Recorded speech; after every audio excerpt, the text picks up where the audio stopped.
एक गांव में एक किसान अपने दो बेटों के साथ रहता था। उसने एक घोड़ा पाल रखा था। एक दिन अचानक उसका घोड़ा मर गया। इससे किसान को बहुत दुख पहुंचा।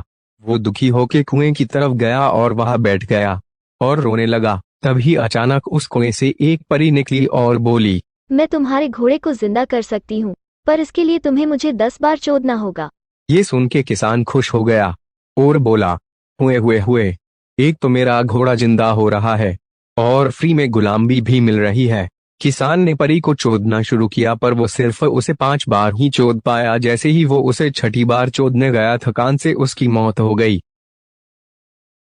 अपने पिता की मौत की खबर सुनकर बड़ा बेटा चीमस बहुत उदास हो गया और वो भी कुएं के पास जाकर बैठ गया और रोने लगा। तभी अचानक कुएं से फिर से परी निकली और चीमस को बोली, मैं तुम्हारे पिता और घोड़े दोनों को जिंदा कर सकती हूँ, पर इसके लिए तुम्हें मुझे 20 बार चोदना होगा।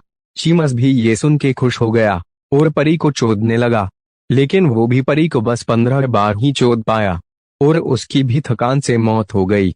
ये खबर जब छोटे भाई डोगेश ने सुनी तो उसे भी बहुत दुख हुआ और वो भी कुएं के पास जाकर रोने लगा। तभी अचानक कुएं से फिर से परी निकली और डोगेश से बोली, मैं तुम्हारे पिता, भाई और घोड़े तीनों को जिंदा कर सकती हूँ, पर इसके लिए तुम्हें मुझे 30 बार चोदना होगा। ये सुन के डोगेश भी खुश हो गया और परी को चोदने लगा। उसने परी को 10 बार, 20 बार, 30 बार चोद दिया। परी भी खुश हो गई, लेकिन डोगेश रुका नहीं और परी को चोदता रहा। परी ने उसे रुकने को कहा, पर वो रुका नहीं।